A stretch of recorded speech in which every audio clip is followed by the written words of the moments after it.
वो ऋचा के कपड़ों को फाड़ कर संभोग करने की कोशिश करता है। ऋचा बचने की कोशिश करती है। उसने कभी जीवन में संभोग नहीं किया था, ना ही कॉलेज में उसका कोई बॉयफ्रेंड था। वो चीखने लग जाती है। तभी ऋचा को नीचे से किसी सख्त लंबी चीज के उसके शरीर के अंदर घुसने का एहसास होता है। वो चीखने लग जाती है, पर वो भयानक जीव उसके साथ संभोग करता रहता है। सब जगह खून फैल जाता है। थोड़ी देर बाद वो जीव संभोग करते हुए ऋचा के अंगों को खाने लग जाता है। सबसे पहले वो उसके होठों को चबाकर खा जाता है, फिर उसके चेहरे को और उसके सीने पर से मांस नोच नोच कर खाने लग जाता है।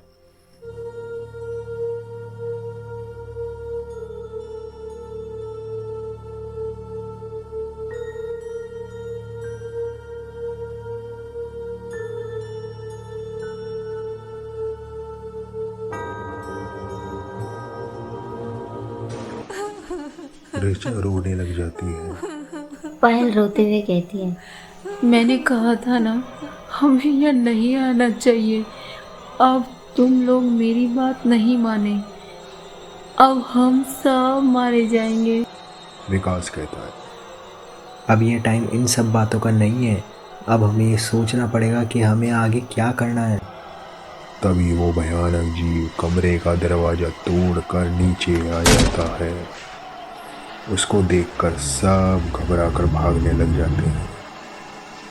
उस भयानक जीव को देखकर कशिश वहीं फर्श पर दोबारा से बेहोश होकर गिर जाती है। और कशिश के गिरने के बाद कशिश का शरीर धीरे धीरे फर्श में ही समा जाता है। ये देखकर सभी बहुत ज्यादा डर जाते हैं। सभी लोग अंदर की तरफ भागने लगते हैं। तभी फर्श से एक हाथ निकलता है और ऋचा का पांव पकड़ लेता है।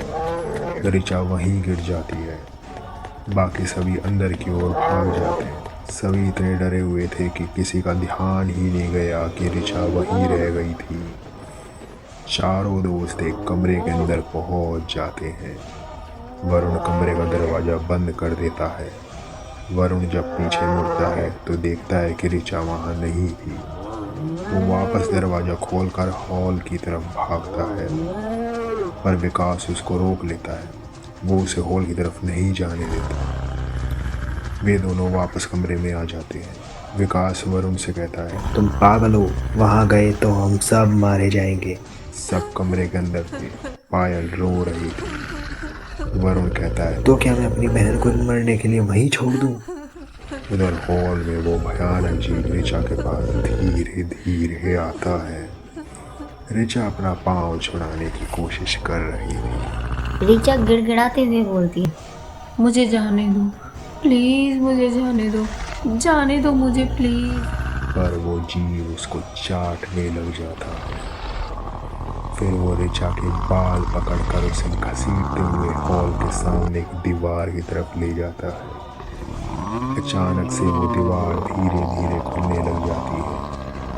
वो जीव ऋचा को घसीटते हुए अंदर ले जाता है। दीवार वापस से बंद हो जाती है। दीवार के अंदर की जगह एक कमरे के जैसी थी, पर उसकी दीवार और फर्श इस तरह की थी जैसे किसी इंसान के शरीर के अंदरूनी हिस्से हों। उस कमरे के सामने की दीवार किसी दिल की तरह धड़क रही थी। दाईं तरफ की दीवार पर किसी आदमी का कंकाल चिपका हुआ था, जिसको दीवारों से निकल रही नसों ने पकड़ रखा था। दूसरी तरफ अंदर कमरे में वरुण झल्लाते हुए कहता है, मैं बाहर जा रहा हूँ, बस मैं अपनी बहन को इस तरह से मरने के लिए नहीं छोड़ सकता। विकास उससे कहता है, रुको, मैं भी साथ जाता हूँ।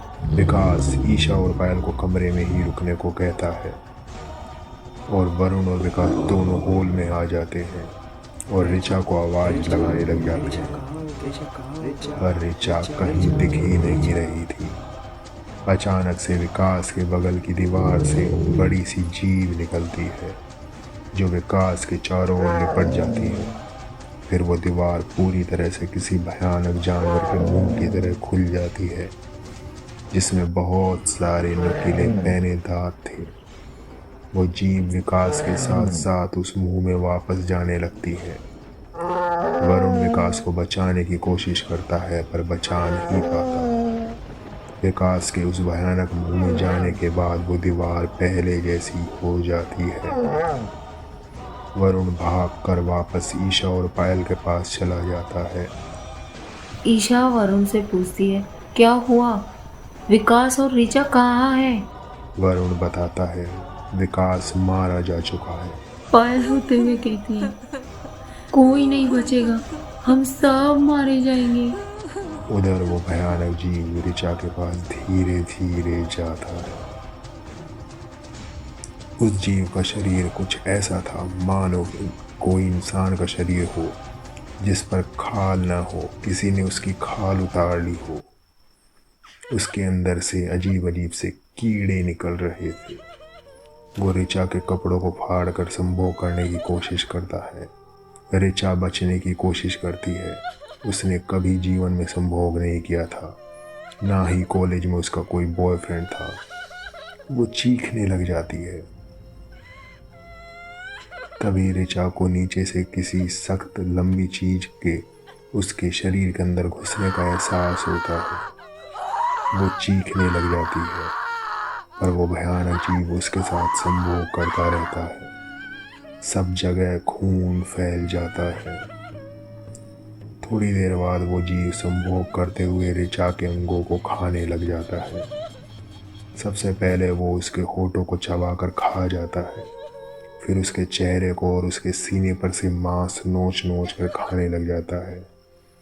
ऋचा तड़पती रहती है और धीरे धीरे दम तोड़ देती है। उधर वरुण ईशा से कहता है कि यहाँ से बाहर निकलने का कोई तो तरीका होगा ही।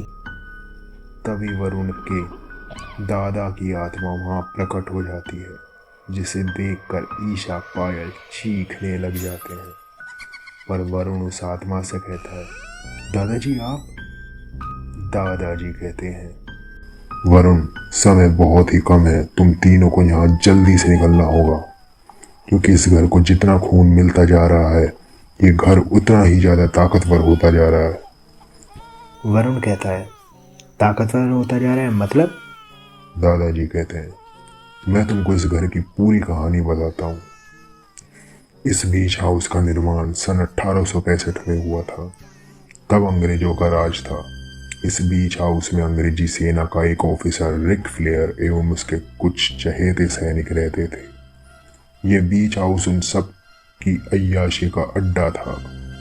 ऑफिसर रिक पास के गांवों से लड़कियों को उठा कर ले आता था और उसके सैनिक और वो उन लड़कियों को अपनी हवस का शिकार बनाते थे।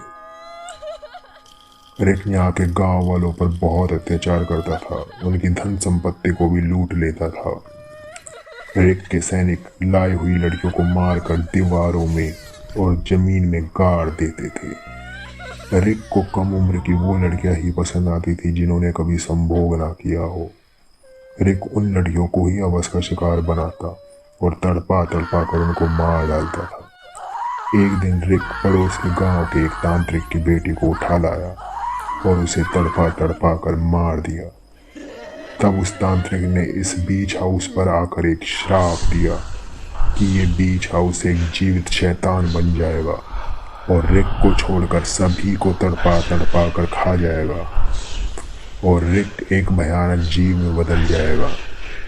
उनमें से कोई भी कभी भी इस बीच हाउस से मुक्त नहीं होगा। सभी यहाँ भटकते रहेंगे और तड़पेंगे। दादाजी आगे बताते हैं, सन 2003 में वरुण के जन्म के ठीक 9 साल बाद हमने बीच हाउस अनजाने में खरीदा और जब हम रहने आए तो अगले ही दिन मेरे छोटे बेटे, छोटी बहू और उसके बच्चों को ये घर खा गया और मुझे कैद कर लिया। वरुण के पापा और माँ शहर में ही थे, इसलिए वो बच गए। दादाजी कहते हैं, वरुण तुमको यहाँ से जल्दी निकलना होगा। वरुण कहता है, पर दादाजी ऋचा मिल ही नहीं रही है। दादाजी कहते हैं, उसको तुम्हें यहाँ नहीं लाना था। उसको रिक ने तड़पा तड़पा कर मार दिया है, अपनी हवस का शिकार बना लिया है। वरुण ऋचा का नाम लेकर रोने लग जाता है। दादाजी कहते हैं, संभालो अपने आप को और मेरी बात ध्यान से सुनो। सीढ़ियों के बगल से एक रास्ता नीचे की तरफ जा रहा है। तुमको वहां से तहखाने की ओर जाना है। तहखाने में एक घासलेट के ड्रम है। उन ड्रम में से घासलेट लेना है और हॉल में जो सामने की दीवार है वहां तक आना है। जैसे ही तुम उस दीवार को हाथ लगाओगे वो दीवार खुल जाएगी। तुम अंदर चले जाना। एक कमरे में होगे फिर तुम्हें वहां घासलेट डालकर आग लगाकर भागना है। असल में वो कमरा इस हैवान घर का दिल है। वहां आग लगते ही कुछ देर के लिए ये पूरा बीच हाउस और वो हैवान रिक कुछ नहीं कर पाएंगे, पर ध्यान रहे ऐसा कुछ समय के लिए ही होगा। उसी समय में तुम सबको यहाँ से बाहर निकल जाना है। वरुण पूछता है, पर दादाजी आपकी आत्मा का क्या? आप यहाँ से कैसे मुक्त होंगे? दादाजी कहते हैं, उस कमरे की दीवार पर ही मेरा कंकाल है। साथ ही उस कमरे में ही ऋचा और तेरे दोस्तों के बचे हुए शरीर और बहुत सारी हड्डियां हैं। तुम्हें उन्हें भी जलाना होगा ताकि हम सब भी यहाँ से मुक्त हो सके। नहीं तो तांत्रिक के श्राप की वजह से हम भी यहाँ से मुक्त नहीं हो सकते। इतना कहकर दादाजी गायब हो जाते हैं। वरुण, ईशा, पायल तीनों कमरे से बाहर सीढ़ियों की तरफ भागने लगते हैं। तभी वो भयानक रिक पायल को पीछे से पकड़ लेता है और उसके पेट को फाड़ कर खाने लग जाता है। ये देखकर ईशा जोर से चीखती है, पर वरुण उसको लेकर तहखाने की ओर भागता है। तहखाने में घासलेट के ड्रम सामने ही रखे होते हैं। वरुण और ईशा पास में रखे एक डिब्बे में घासलेट भर लेते हैं और दोनों हॉल की तरफ भागने लगते हैं। जैसा कि दादाजी ने बताया था, वरुण हॉल की दीवार को हाथ लगाता है। वो दीवार खुल जाती है। अब दोनों उस बीच हाउस के दिल में थे। बगल की दीवार पर दादाजी का कंकाल था। वरुण की आंखों से आंसू बह रहे थे क्योंकि उसके सामने उसके दादाजी और उसकी बहन और बाकी दोस्तों के शरीर के टुकड़े पड़े हुए थे। वरुण उन सभी शरीर के टुकड़ों पर और दादाजी के कंकाल पर घासलेट डालने लग जाता है और ईशा दीवारों पर घासलेट डालने लग जाती है। तभी वहां वो भयानक जीव वापस आ जाता है। वो जीव उन दोनों को रोकने के लिए जैसे ही आगे बढ़ता है, वरुण वहां लाइटर से आग लगा देता है। रिक वहीं गिर जाता है। वरुण और ईशा वहां से बाहर आ जाते हैं। बाहर आकर वो देखते हैं कि बीच हाउस का मेन गेट भी खुला हुआ था। दोनों बीच हाउस से बाहर आ जाते हैं।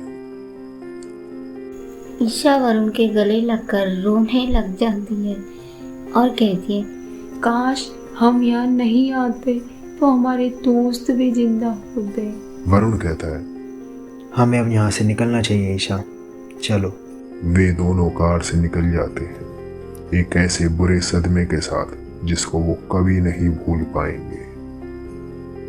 दोस्तों, अगर आपके पास भी कोई कहानी है या फिर कोई भी ऐसा एक्सीडेंट है जो आपके जीवन में या फिर आपके किसी फैमिली मेम्बर या दोस्त के जीवन में घटित हुआ है, जिसको आप हमें बताना चाहें, तो आप नीचे कमेंट में हमसे कांटेक्ट कर सकते हैं। अगली वीडियो में हम आपकी कहानी को ही कहेंगे, साथ ही आपका नाम भी मेंशन करेंगे।